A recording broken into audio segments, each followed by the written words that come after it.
زکریا رحمۃ اللہ نے ایک بڑا خوبصورت واقعہ لکھا ہے. وہ فرماتے ہیں کہ ربی بن سلیمان ایک بزرگ تھے، وہ حج کے ارادے سے اپنے گھر سے نکلے اور گھر کے قریب ہی کوفہ شہر تھا. وہاں وہ پہنچے کہ میں یہاں سے کوئی جانور کرائے پہ لے کے اور حج کے قافلے کے ساتھ روانہ ہو جاتا ہوں. جب وہ اونٹ لینے کے لیے جا رہے تھے تو انہوں نے دیکھا کہ ایک عورت ایک جگہ پر بیٹھی ہوئی ایک مردار جانور کا گوشت کاٹ رہی ہے.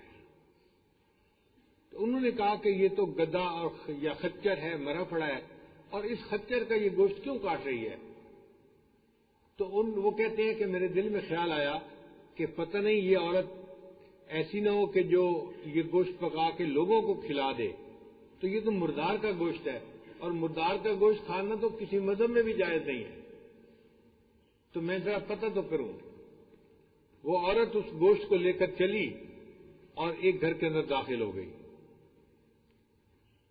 وہ کہتے ہیں تھوڑی دیر کے بعد میں نے اس گھر کا دروازہ کھٹکھٹایا تو اندر سے ایک جوان العمر لڑکی کی آواز آئی، کون ہے؟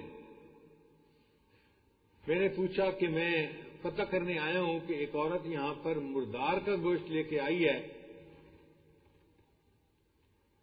تو اس کی کیا وجہ ہے؟ اس نے کہا کہ دیکھو ہم لوگ سادات میں سے ہیں، سید گھرانے میں سے ہیں، اور گھر میں صرف عورتیں ہیں. جو گھر کا مرد تھا، ذمہ دار تھا، وہ فوت ہو گیا.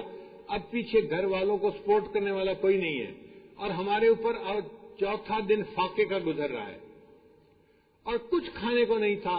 تو یہ میری ماں تھی جو گئی اور ایک مردار کا گوشت لے کے آئی. ہمارے لیے اس حال میں مردار کا گوشت کھانا بھی جائز ہے. تو تم ہمارے حال کی تحقیق میں مت پڑو اور ہمیں لوگوں کے سامنے رسوا نہ کرو. جب اس نے یہ بات کہی تو وہ کہنے لگی کہ میرے دل میں خیال آیا کہ میں حج پہ جا رہا ہوں، فرض حج تو میں نے کیا ہوا ہے، کیا بہتر نہیں کہ میں اپنے پیسے جو ہیں وہ ان عورتوں کو دے دوں جن کے پاس کھانے کو کچھ نہیں، 4 دن سے فاقے میں ہیں. وہ کہتے ہیں کہ میرے پاس کوئی 300 دینار تھے. میں نے اس لڑکی کو پکڑا دیے اور کہا کہ یہ میری طرف سے تمہارے لیے ہیں، تم اس سے حلال کھانا کھاؤ اور اللہ تعالیٰ تمہیں حلال میں برکت عطا فرمائے. وہ کہتے ہیں میں واپس آ گیا، لیکن دل میرا بڑا غمزدہ تھا. میں نے حج کا ارادہ کیا تھا، میں نے بڑے خواب دیکھے تھے، حج کروں گا، طواف کروں گا، عرفات کے میدان میں دعائیں مانگوں گا، اور اب میں نہیں جا رہا تھا. خیر کئی دفعہ تو اس بات کو یاد کر کے میری آنکھوں میں آنسو آ جاتے کہ میرا حج اس سال مس ہو گیا. وہ کہتے ہیں کہ جب حج مکمل ہو گیا تو حاجیوں کے قافلے واپس آنے لگ گئے. تو میرے دل میں خیال آیا بھئی جو لوگ حج کر کے واپس آئے ہیں کم از کم میں جا کے ان کو تو مبارکباد دے دوں.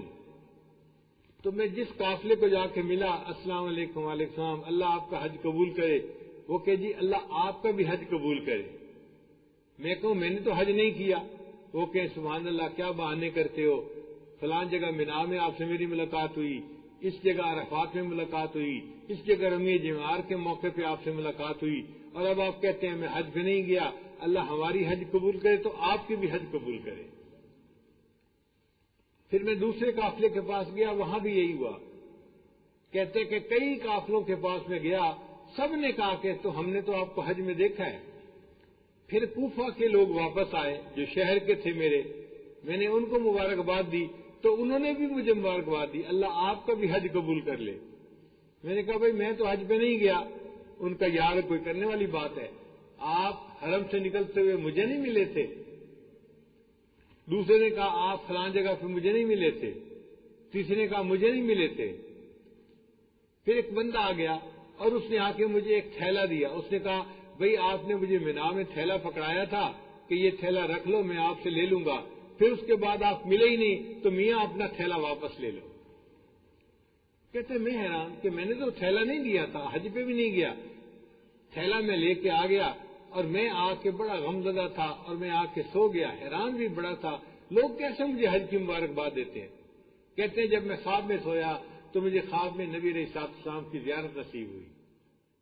هي الحلقات تحفظني بآيات من القرآن، هي الحلقات تملأني بحب المصطفى العدنان، هي الحلقات تحفظني بآيات من القرآن، هي الحلقات تملأني بحب